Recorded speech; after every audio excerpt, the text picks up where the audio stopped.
As the world has been watching the terrible events unfolding in Palestine and in Gaza, I was reminded of an extraordinary book, which I want to share with you today. This is the book, The Ethnic Cleansing of Palestine by Ilan Pappe.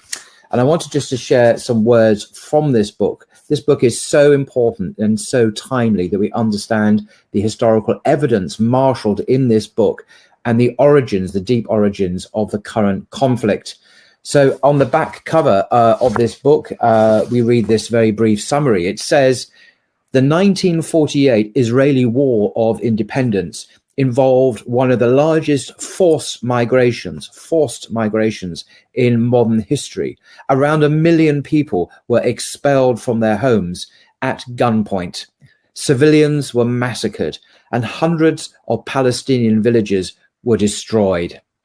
Denied for almost 6 decades, had it happened today, it could only have been called ethnic cleansing.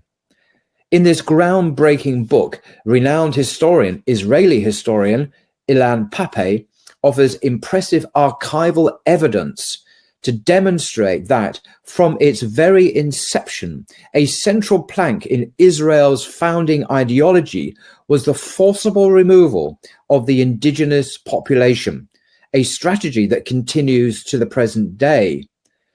Dr. Pappe's vivid and timely account sheds new light on the origins and development of the Palestine-Israel conflict and is indispensable for anyone interested in the Middle East. So that's the words on the back cover. Ilan Pappe is a professor of history at the University of Exeter here in England. He's the author of numerous influential books, and he's an Israeli historian, as I say.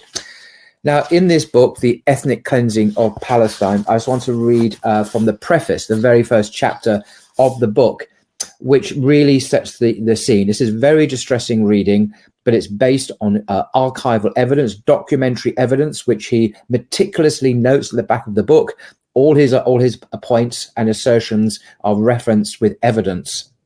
So I'm just going to read the preface, as I say, just to introduce you to this book and encourage people, obviously, to read it for themselves. And it begins somewhat strangely about a house in Tel Aviv. But this is a really significant house historically. So he begins. The Red House was a typical early Tel Avivian building, in other words, from Tel Aviv. The pride of the local Jewish builders and craftsmen who toiled over it in the 1920s. It had been designed to house the head office of the local Workers' Council. It remained such until, towards the end of 1947, it became the headquarters of the Haganah, the main Zionist underground militia in Palestine. Located near the sea on the Yarkon Street, in the northern part of Tel Aviv, the building formed another fine addition to the first Hebrew city on the Mediterranean, the White City, as its literati and pundits affectionately called it. Today, the house no longer exists there, a victim of development, which has razed this architectural relic to the ground to make room for a car park next to the Sheraton Hotel. Thus, in this street, too, no trace is left of the White City, which has been slowly transmogrified into the sprawling, polluted, extravagant metropolis that is modern Tel Aviv. In this building, on a cold Wednesday afternoon, 10th of March, 1948, a group of 11 men, veteran Zionist leaders, together with young military Jewish officers, put the final touches to a plan for the ethnic cleansing of Palestine. That same evening, military orders were dispatched to the units on the ground to prepare for the systematic expulsion of the Palestinians from vast areas of the country. The orders came with a detailed description of the methods to be employed to forcibly evict the people, large-scale intimidation, laying siege to and bombing villages and population centres, setting fire to homes, properties and goods, expulsion, demolition, and finally planting mines among the rubble to prevent any of the expelled inhabitants from returning. Each unit was issued with its own list of villages and neighborhoods as the targets of this master plan. Codenamed Plan D, or Dalet in Hebrew, this was the fourth and final version of less substantial plans that outlined the fate the Zionists had in store for Palestinians and consequently for its native population.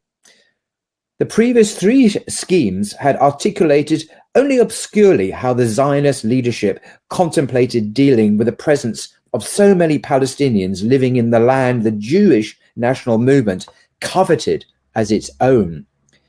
This fourth and last blueprint spelled it out clearly and unambiguously. The Palestinians had to go. And at this point in the book, we have a note number 4.